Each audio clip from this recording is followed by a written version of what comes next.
नमस्कार, मैं अवनीश त्रिपाठी। आज पॉडकास्ट के इस नए एपिसोड में हम बात करेंगे शिक्षा को लेकर। शिक्षा जो सबसे जरूरी है, लेकिन अक्सर शिक्षा की बात सबसे लास्ट में होती है, जब टाइम पास की बात होती है तब होती है। शिक्षा को और शिक्षा के जो संस्थान हैं, उनको भी आजकल शक की निगाह से देखा जा रहा है, बिजनेस के तौर पे देखा जा रहा है। लेकिन आज हमारे साथ जो व्यक्ति हैं, जो शिक्षाविद हैं, उनके बारे में हम ऐसा नहीं कह सकते, क्योंकि उन्होंने सरकारी नौकरियां, कई बड़ी बड़ी सरकारी नौकरियों को छोड़कर शिक्षा की ओर रुख किया, और आज वो शिक्षाविद के तौर पर, एक शिक्षा प्रबंधक के तौर पर, एक शिक्षक के तौर में समाज को कुछ देने का ही प्रयास कर रहे हैं। हमारे साथ में हैं डॉक्टर कैलाश चंद्र यादव जी, जो इनकी गिनती जिनको सम्मानित किया गया बड़ी बड़ी जगहों पर, बड़े बड़े शहरों में, यहाँ तक कि विदेश में भी। आज हम बात करना चाहेंगे उन्हीं से ही, शिक्षा के स्तर को लेकर कहाँ बढ़ रहा है, कहाँ घट रहा है, कहाँ दिक्कतें आ रही हैं। सर, स्वागत है आपका। सबसे पहले तो इटावा के तौर पे, या इटावा वासी और एक युवा के तौर पे, मैं खुद भी चाहता हूँ आपकी सराहना करना, क्योंकि आज जहाँ आदमी अपने आप में अपने आप में ही मतलब कहते हैं घुला मिला हुआ, आत्म केंद्रित है, चिंता समाज की नहीं, उसके बाद भी जो एक सबसे पहला लक्ष्य होता है कि सरकारी नौकरी हासिल की जाए, आपने सरकारी नौकरी छोड़ के इस प्रोफेशन में आना स्वीकार किया। तो ये एक बिजनेस के तौर पे तो नहीं है, एक शौक के तौर पे है ना, हॉबी के तौर पे। यही जानना चाहेंगे, ये हॉबी कहाँ से शुरुआत हुई, थोड़ा शुरू से लेके। हर कोई जानना चाहता है आपके बारे में। एक्चुअली मैं इटावा पहली बार आया तो वो महीना जुलाई का था, 1999 में। एक स्कूल में मैं वार्डन के रूप में हुआ, क्योंकि उस समय मैंने एक बड़ी परीक्षा पास की थी। अच्छा। ये सोचा था कि वार्डन का काम कम रहता है, केवल बच्चों की देखरेख करना होता है, तो जो मुझे समय मिलेगा उसमें मैं तैयारी कर लूंगा और वो परीक्षा अच्छे से निकाल ले जाऊंगा। लेकिन इत्तेफाक ऐसा रहा कि प्राइवेट इंस्टीट्यूट में अगर थोड़ा सा भी एक्टिव बंदा होता है तो उसको जिम्मेदारियां बहुत मिलती हैं। हाँ हाँ हाँ। तो नो डाउट मुझे भी बहुत जिम्मेदारी मिली। तो उसका नतीजा ये निकला कि हम फिर अपना जो एम था उस परीक्षा को पास करने का, उस पर ध्यान न दे करके हम बच्चों को कैसे अच्छा करें, उनको कैसे अच्छा दे पाए, उस पर ध्यान केंद्रित हो गया। और फिर इतना रम गया कि फिर मुझे लगा कि शायद इससे अच्छा कोई काम नहीं है, और बहुत जल्द प्रधानाचार्य बना। प्रधानाचार्य बनने के बाद एक नई चैलेंज थी, क्योंकि आज से 25 साल पहले विद्यालय आज की तरह नहीं बनते थे। बहुत बदल गया। आज लोग एकदम बिल्डिंग खड़ी कर देते हैं, सारा सेटअप हो जाता है। पहले एक एक कमरा बड़ी मुश्किल से बनता था। तो धीरे धीरे वो विद्यालय बना, उस विद्यालय से इमोशंस जुड़े, बहुत जुड़ करके बहुत जमीनी स्तर से कार्य हुआ, अच्छे परिणाम आए। तो वो 5 वर्ष ऐसे रहे कि लगा कि बहुत अच्छा चल रहा है सब कुछ। इसी बीच उत्तर प्रदेश पुलिस में सब इंस्पेक्टर की भर्तियां निकली, तो ऐसे ही भर दिया कि देख लेते हैं। 5 वर्ष से आउट ऑफ टच है, क्या स्थिति है क्या नहीं है। तो लकीली उसमें मेरा हो गया। होने के बाद बड़ी दुविधा ये थी कि जॉब में जाएं कि न जाएं, क्योंकि 5 वर्ष प्रिंसिपलशिप करने के बाद यहाँ भी अच्छा अनुभव हो गया था और ये काम भी अच्छा लग रहा था। लेकिन आज देखते हो कि आज भी अपने समाज में सब इंस्पेक्टर की पोस्ट पे परिवार और रिश्तेदारों का रिएक्शन बड़ा अजीब सा होता है। तो उन लोगों ने बड़ा फोर्स किया कि नहीं नहीं, जाओ जाओ जाओ। तो मैं थोड़ा लेट गया, और लेट जाने पर मन में दुविधा ये थी कि पता नहीं अब पुलिस हमें रखे ना रखे, क्योंकि जो टाइम पीरियड मिला था ज्वाइन करने का वो पार हो गया था। अच्छा। बट रख लिया गया। फिर पूरी ट्रेनिंग पास आउट हुए। ट्रेनिंग पास आउट होने के बाद फिर इटावा के पास औरिया में पोस्टिंग मिली मुझे। अच्छा। लेकिन स्कूल का जो अट्रैक्शन था, बच्चों का जो मतलब स्नेह प्रेम था, या बच्चों के लिए कुछ करना था, वो चीज दिमाग से नहीं जा रही थी। हमारे मैनेजर साहब पहुंचे, बोले छोड़ो, क्या ही करना है, पुलिस की नौकरी करके क्या करोगे, ये स्कूल हमारा आपने ही बनाया, और आप कि न रहने पर 2 वर्ष में बड़ा खराब रहा, स्थितियां खराब रही।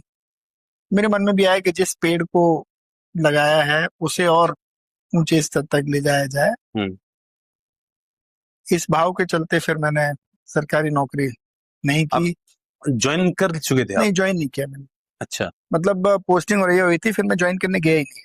वैसे अगर मुझसे पूछा जाए, और मुझे लगता है कि एसआई वाली जो जॉब करने मिलने के बाद शायद 100 में से 90% लोग छोड़ नहीं सकते हैं। नहीं छोड़ते हैं। मैंने कहा ना, मैं जब ट्रेनिंग पर नहीं जा रहा था तो परिवार का, रिश्तेदारों का बड़ा प्रेशर था। उन्होंने कहा कि भैया आप पागल हो गए हो, एक प्राइवेट नौकरी के पीछे सरकारी नौकरी छोड़ रहे हो। हाँ। तो ट्रेनिंग पर भी बड़े अनमने मन से गया था, लेकिन गया, अच्छा किया। वहां पर भी मैं अपनी टोली का कमांडर रहा। कम समय, मतलब जो टोटल महीने होते हैं उनमें कम समय मैंने ट्रेनिंग की, लेकिन फिर भी अच्छा परफॉर्मेंस रहा। पोस्टिंग भी ज्यादा दूर नहीं हो रही है। वैसे ये शब्द यूज नहीं करना चाहिए, लेकिन बच्चों को पढ़ाना एक प्रकार का नशा है ना? अगर एक बार लग जाए कि हाँ बच्चों को पढ़ाना है या इस फील्ड में करना है, ऐसा लगता है आपको? नहीं, बच्चों को पढ़ाने से ज्यादा जिम्मेदारी का एहसास। मतलब हाँ। मुझे लगता था कि पेरेंट्स जब आपके पास बच्चे लेके आता है तो उसे आप पर बहुत भरोसा होता है। बिल्कुल। और मतलब वो अपने जीवन की एक अमूल्य चीज आपको सौंपता है कि आप उसे बनाएं। तो मुझे लगता था कि स्कूल में अगर हम काम कर रहे हैं, बच्चों को पढ़ा रहे हैं, तो बहुत लोगों का विश्वास है हम। और कभी कभी जब कोई आप पर बहुत विश्वास करता है तो आप का मन जो है आपको परफेक्शन के साथ उस काम को करने के लिए प्रेरित करता है। आप ज्यादा मेहनत करते हो, आप जुटते हो, क्योंकि आपको लगता है कि उस काम में कमी रहेगी तो लोगों का विश्वास टूटेगा। तो मेरे मन में ये था। दूसरा ये था कि अगर पुलिस में आप जाते तो वहां अपराधियों के पीछे रहते। अगर आप शिक्षा में हो तो आप अपराधी बनने नहीं दोगे। तो इस भाव से फिर मैंने निर्णय किया कि नहीं, मैं विद्यालय में ही रहूंगा। मैंने आपके बारे में थोड़ा सा जानकारी ली, और आप नॉर्थ ईस्ट में शायद आपने प्रारंभिक शिक्षा हुई है? नहीं, मेरी पूरी एजुकेशन बाहर हुई। मैं केंद्रीय विद्यालय का प्रोडक्ट रहा। मेरे फादर सीआरपीएफ में कमांडेंट से रिटायर हुए। तो जो मेन पार्ट कहा जाए, मतलब जब आप समझदार हो जाते हो, वो मेरा सारा शिलोंग में हुआ। केंद्रीय विद्यालय हैप्पी वैली शिलोंग से मैंने 12th किया, 10th एंड 12th वहां से किया। और शिलोंग का एक बड़ा फेमस कॉलेज है सेंट एडमंड्स कॉलेज, वहां का मैं इकोनॉमिक्स ऑनर्स के ग्रेजुएट हूँ। और यूनिवर्सिटी में बैडमिंटन चैंपियन भी रहा। वो पढ़ाई वहां से हुई, पिताजी के साथ रहने का फायदा मिला, तो सारी पढ़ाई वहीं पे। आपने तो जैसा वहाँ पढ़ाई जो की, उस समय दौर अलग था ना, अब दौर अलग है। तो जो पहले गुरुजी या जो प्राइमरी स्कूलों में होता था पुराने समय में, अब कितना बदलाव देख रहे हैं धीरे धीरे पिछले 20 सालों में? शिक्षा व्यवस्था और शिक्षण संस्थान किस तरीके से बदले हैं? देखिए, प्राइमरी स्कूलों की स्थिति उस समय की नहीं बता सकता, क्योंकि मैं प्राइमरी में पढ़ा नहीं। मेरी शिक्षा जो है केंद्रीय विद्यालय में हुई। और नो डाउट केंद्रीय विद्यालय के बारे में कहूंगा कि वहाँ जो टीचर्स का सिलेक्शन है वो सुपर्ब है, काफी अच्छा है। तो वहाँ की पढ़ाई की व्यवस्था भी अच्छी रहती है। मैं खुद अपने आप को उस पूरी व्यवस्था का प्रोडक्ट मानता हूँ। हाँ, अगर आज की हम सामाजिक परिस्थितियों को देखें तो बड़े बदलाव हुए हैं। पहले शिक्षा को बड़ा पुनीत कार्य माना जाता था, और जो व्यक्ति इससे जुड़े होते थे उनका बड़ा सम्मान रहता था। शिक्षण संस्थाओं के प्रति लोगों के विचार बड़े अच्छे थे। मैं आज भी जब कभी पुराने कॉलेजेस में जाता हूँ तो देखता हूँ कि किसी ने पंखा दान किया, किसी ने अलमारी दान की, किसी ने टेबल दान की। लेकिन अब सामाजिक व्यवस्था वैसी नहीं है। अब लोगों के मन में भाव रहता है कि एजुकेशन व्यवस्था इस प्रकार की होगी कि पेरेंट्स को काटा जाता है, जबकि ऐसा नहीं है। अपवाद हर जगह है, दो एक जगह ऐसी स्थितियां हो तो मैं कह नहीं सकता। लेकिन जो व्यक्ति एजुकेशन के क्षेत्र में आता है उसके मन में दो विचार होते हैं कि हम बहुत मेहनत करके बच्चों का भविष्य बनाएंगे, दूसरा इस अच्छे कार्य का हमारा अच्छा नाम होगा। उसी के तहत मैं भी काम कर रहा हूं। आप जो कह रहे हो अपवाद वाली बात, लेकिन अभिभावकों की जो गार्जियंस है उनकी सबसे बड़ी शिकायत यही रहती है कि आजकल शिक्षा महंगी बहुत हो गई, फीस बहुत महंगी है। 2-3 आरोप है, मैं एक एक करता हूँ। फीस बहुत ज्यादा लोगों की शिकायत रहती है, महंगी है। इसको कम किया जा सकता है। देखिए, या आपको लगता ही नहीं कि महंगी है? नहीं नहीं, प्राइवेट स्कूलों में एक दूसरे प्रकार की समस्या है। अगर मैं आपको बताऊं कि आज से 25-30 साल पहले पेरेंट्स जब कभी अपने बच्चे का एडमिशन कराने जाता था तो वो ये देखता था कि उस विद्यालय की पढ़ाई कैसी है, परिणाम कैसे हैं। उसके बाद सेकंड स्टेप पे वो विद्यालय का नाम और व्यवस्थाएं देखता था। तो आप भी देखते होंगे कि बहुत सारे ऐसे स्कूल हैं जिनमें प्रॉपर बिल्डिंग नहीं थी लेकिन रिजल्ट्स बहुत अच्छे थे क्योंकि पढ़ाई बहुत अच्छी होती थी। हाँ। धीरे धीरे क्या है, जब से सोशल मीडिया आई, लोगों ने एडवर्टाइजमेंट शुरू किए, अपने आप को प्रमोट करना शुरू किया, तो वो सारी चीज एजुकेशन सेक्टर में भी प्रभावी हो गई। अब लोग क्या देखते हैं कि क्या ब्रांड है, क्या नाम है, क्या फैसिलिटीज है, उसके बाद वो आते हैं कि कैसी पढ़ाई है, क्या रिजल्ट है। अपेक्षाएं बढ़ी, पेरेंट्स की अपेक्षाएं बढ़ी, और आप भी इस चीज से सहमत होंगे कि बड़ा सीधा सा नियम है कि जितना गुड़ डालोगे उतना मीठा होगा। बिल्कुल। तो जब संस्थाएं बहुत बड़े इन्वेस्टमेंट के साथ बनती हैं, टीचर्स का वेतन बहुत ज्यादा रखती हैं, तो निश्चित रूप से वहां उनको उस हिसाब से फीस लेनी पड़ती है। अगर वो फीस नहीं लेंगे तो जो उनका सेटअप बना हुआ है उस सेटअप को यूज करने वाले टीचर नहीं बनेंगे। बिल्कुल।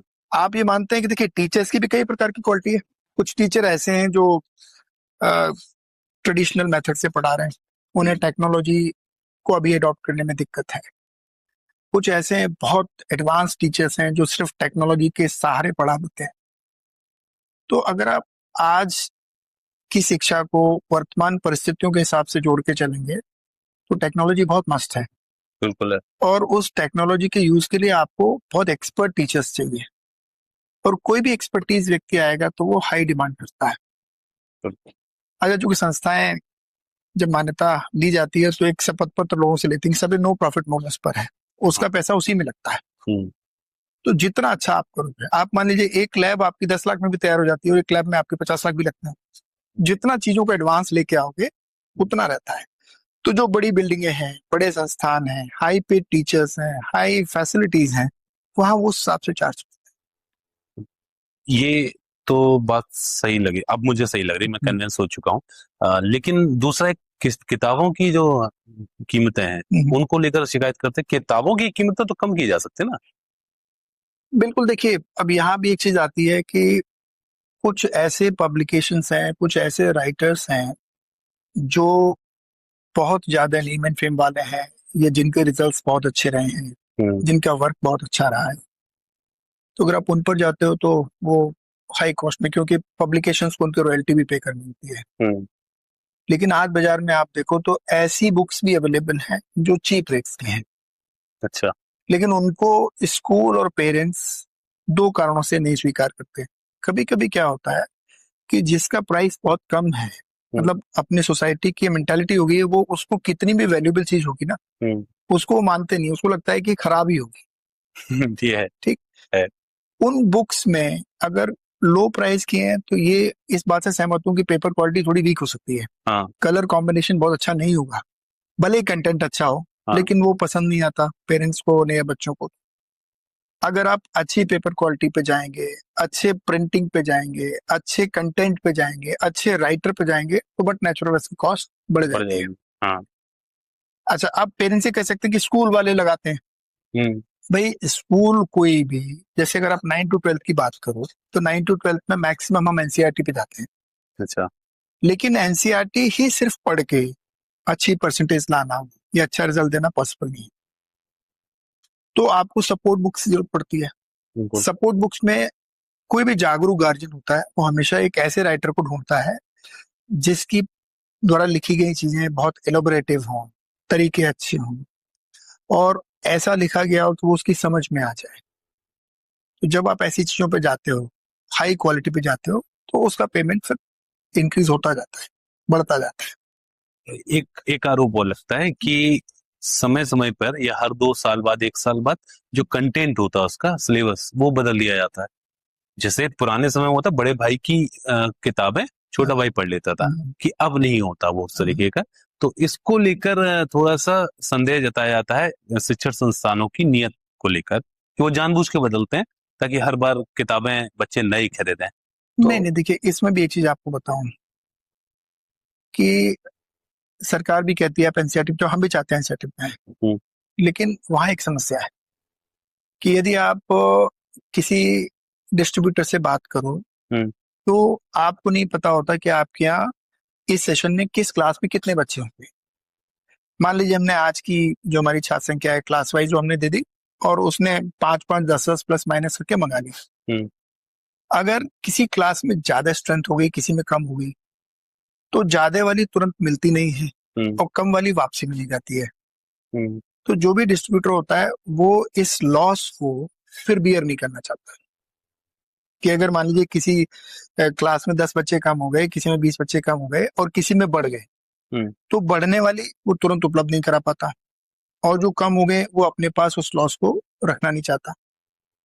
तो ये सब लोग ये प्रयास करते हैं कि ऐसी जगह से बुक्स मिल जाए इन्हें ताकि अगर ज्यादा आ गई तो वापस हो जाए और कम पड़ गई तो इन्हें मिल जाए। अब वो उन्हें प्राइवेट पब्लिकेशंस में सहूलियत होती है। प्राइवेट पब्लिकेशंस क्या करते हैं, रिसाइकिल कर लेते हैं और अपना यूज कर लेते हैं, अगले साल फिर से पब्लिश करके आपको दे देंगे। सीबीएसई में ये चीज उनके लिए पॉसिबल नहीं हो पाती। स्कूल के पास एक दूसरा ऑप्शन भी है कि वो सीबीएसई जा सकते हैं।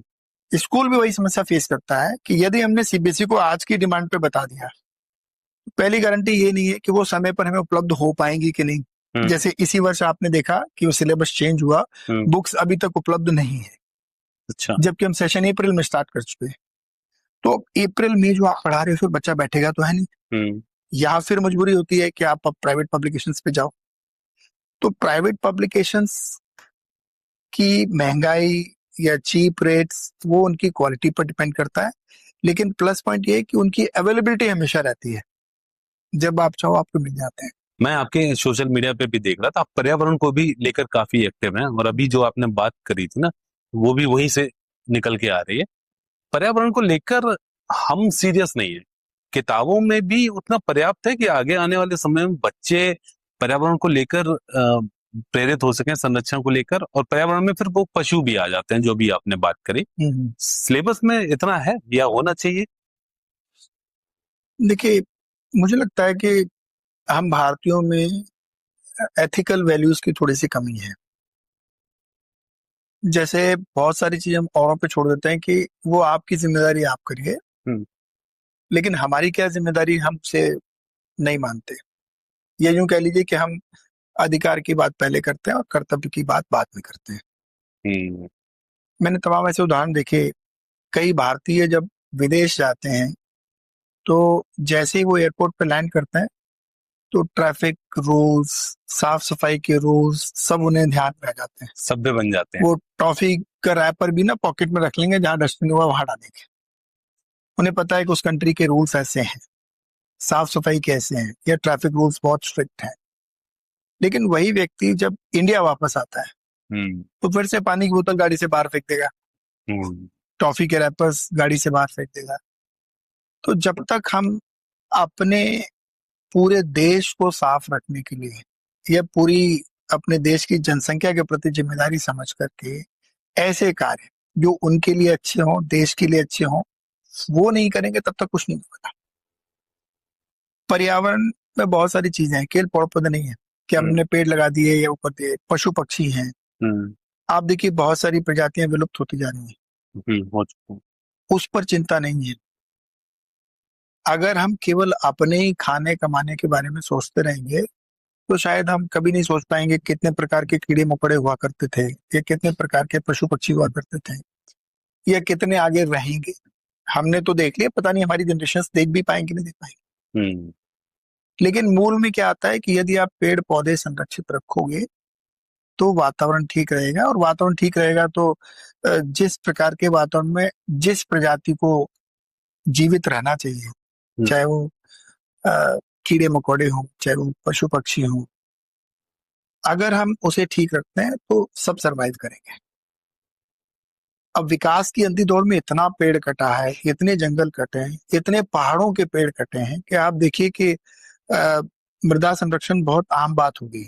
आप जाइए, जितने हाईवेज बने हैं पहाड़ों पर, अक्सर वो ब्लॉक रहते हैं, थोड़ी सी बारिश नहीं गिर पाते, क्योंकि जो पेड़ अपनी जड़ों से उस मट्टी को रोक के रखते थे वो सारे काट दिए गए।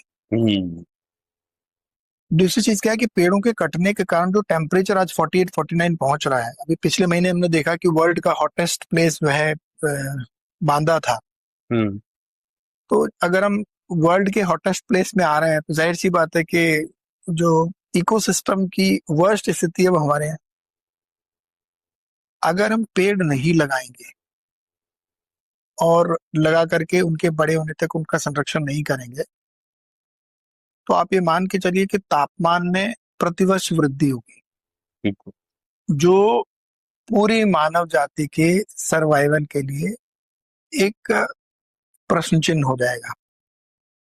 टेम्परेचर बहुत बढ़ेगा, केवल मानव ही नहीं, कोई नहीं फिर जीवित रह पाएगा। हम्म तो अगर हम आज नहीं इस पर ध्यान करते हैं, आज नहीं चेतते हैं, तो हम तो परेशान होंगे, हमारी जनरेशन से परेशान होंगे। मैं स्कूल में बच्चों को अक्सर ये बताता हूँ, सिखाता हूँ कि आप कोई भी ऐसा बहाना ढूंढिए जिसपे आप पेड़ लगा पाए। भाई आपका बर्थडे है, पेरेंट्स का बर्थडे है, पेरेंट्स की एनिवर्सरी है, कोई भी खुशी है लगाइए, उसको देखिए, बड़ा करिए उससे। तो आपको भी एक उद्देश्य मिल जाएगा कि भाई जितना बड़ा मैं हो गया उतना बड़ा ये पेड़ हो गया, या मैंने जिस एज पे लगाया था उस हिसाब से कैलकुलेट कर लीजिए कितनी एज हो गई इसकी। वो पर्यावरण के लिए भी अच्छा रहेगा, पशु पक्षी भी घोंसले बनाएंगे, उनके लिए भी अच्छा रहेगा। हम्म तो बच्चों को सिखाते हैं, खुद भी लगाते हैं। अब आजकल तो बहुत सारे काम खुद करके सिखाया जाता है ना, केवल कह के नहीं हाँ, सिखाया जाता, एग्जाम्पल सेट करो। एग्जाम्पल सेट करना पड़ता है। किताबों में है हाँ, पर्यावरण नहीं, को लेकर क्या क्या है? किताबों में है, किताबों में ही रहता है कि आप अनावश्यक पेड़ ना काटें, पेड़ों को लगाएं। वो पढ़ाना अलग है, आप क्लास में एक लेक्चर ले लिया या उसकी कमियां बता दी। लेकिन अगर आप उन्हें बाहर ले जाते हो तो उनको थोड़ा एंजॉयमेंट होता है कि अच्छा ठीक है आज हम फलानी जगह बस में बैठ के गए थे पेड़ लगाने के लिए। हम्म वो बच्चे जिस काम को इंटरेस्ट के साथ करते हैं हम्म वो अच्छा करते हैं। क्लास में आपने थ्योरी समझा दी, ठीक है, घर जाके भूल गए। लेकिन अगर वो बस से कहीं बाहर जा रहे हैं और किसी भी जगह बहुत सारे पौधे लगा के आए, तो घर में भी उनको याद रहता है कहाँ गए थे, सब पौधे लगाने गए थे। हम्म। बाद में कभी उनको मौका मिलता है तो पेरेंट्स साथ वहां जाते हैं देखने के लिए कि हमने लगाया था, ये इतना बड़ा हो गया है, ये है। एक दूसरी चीज और आती है इसी में, हम्म यहाँ पे मुझे समझने की कोशिश ये कर रहा हूँ कि कमी कहाँ पे है, क्योंकि शिक्षा का जो स्तर है हम लोग ये मान के चल रहे हैं कि बढ़ रहा है, जो कॉलेज की फैसिलिटीज हैं वो बढ़ रही हैं, हम्म, लेकिन कुछ नई कमियां आ रही हैं बच्चों में। हम्म, जैसे एक तो अभी हमारी बात हुई थी कि बच्चा समाज से कट जाता है, हम्म, दूसरा कुछ बच्चों में आपराधिक प्रवृत्ति भी आ रही है। छोटे छोटे बच्चे, एक कभी घटना हुई थी, उसने अपने पिता को काट के ड्रम में डाल दिया था। हम्म। ये आपराधिक प्रवृत्ति हम सोशल मीडिया से भी जोड़ के देख सकते हैं इसको, ये क्यों आ रही है, कैसा? देखिए मैंने आपको अभी ये बात बताई थी और फिर कह रहा हूँ कि पहले बच्चा जब बड़ा हो रहा होता था तो उसे परिवार में गाइड करने वाले बहुत लोग होते थे, उसके पास अकेले होने का समय नहीं था। हम्म वो जब सोता था तभी अकेला होता था, हम्म वरना चाचा ताऊ बाबा किसी के साथ रहता ही था। हम्म उनसे बहुत सारी चीज सीखता था, बात व्यवहार सीखता था, आचरण सीखता था। आजकल क्या है, आप देखिए छोटा बच्चा है रो रहा है तो माता जी ने उसको मोबाइल पकड़ा दिया, चुप हो गया। हम्म या थोड़ा सा बड़ा हुआ, पढ़ाई में आया, तो माँ बाप से खुद कहने लगता है कि हमारा होमवर्क आ रहा है, हमें पढ़ना है, हमें यूट्यूब देखना है, तो बिना वेरीफाई किए माँ बाप ने उसको दे दिया। टेक्नोलॉजी है कुछ मायने में अच्छी है, लेकिन उसकी बहुत सारी चीजें खराब भी हैं, उस पर ध्यान नहीं जाता किसी का। ये बच्चे जब अकेले में सोशल मीडिया यूज करते हैं तो उसमें 90% बच्चे ऐसे हैं जो अच्छा भी यूज करते हैं और 10% ऐसे हैं जो खराब भी यूज करते हैं। हम्म ये एक प्रकार से एक तलवार है, माँ बाप ने दे दी, अगर उसको नहीं वॉच किया, मॉनिटर नहीं किया, तो वो क्या काटेगा ये उनको नहीं पता। हम्म तो सोशल मीडिया में इतना ज्यादा इन्वॉल्व हो जाते हैं बच्चे कि उनका दिमाग, उनका दिल उससे प्रभावित होता है, और फिर ऐसी बहुत सारी घटनाएं करते हैं जो उन्हें नहीं करनी चाहिए। माँ बाप को लगता है कि हमारे घर में कोई ऐसा था नहीं है, कैसे हो गया। हम्म कई बार सोसाइटी को लगता है बच्चा तो ऐसा था नहीं, बड़ा चुप रहता था, लेकिन वो चुप और लोगों के साथ था, इन्वॉल्व कहीं और था जहां से वो सारी चीजें सीख रहा था। हम्म वो रोज देख रहा था, घटनाएं देख रहा था, तरीके देख रहा था, जब उसे मौका मिलता है तो सोसाइटी में कर देता है।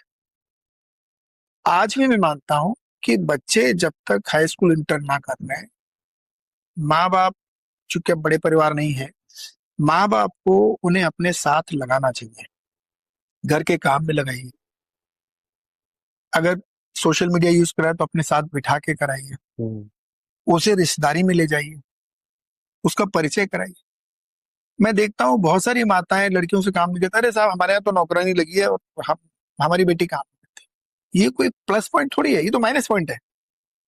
मैं ये कहता हूँ लड़कों को भी माताएं किचन में रखें, लड़कियों को भी रखें, उन्हें सिखाएं। इस तरह से जब साथ रहते हैं बच्चे तो माँ बाप के बीच की बॉन्डिंग बढ़ती है। पिता कहीं बाहर जा रहे हैं, साथ लेके जाए, बेटा ये तुम्हारी बुआ है, ये मौसा है, ये मामा है, चाचा है।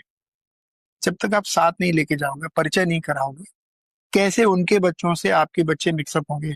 आपने तो ये सोच लिया कि नहीं मेरा बच्चा बाहर जाएगा बिगड़ जाएगा, ऐसा नहीं है। समाज में जुड़ने पर अच्छी बुरी बात सीखता है, आप उसको मॉनिटर करिए, पीछे खड़े रहिए, लेकिन उसे जाने तो दीजिए।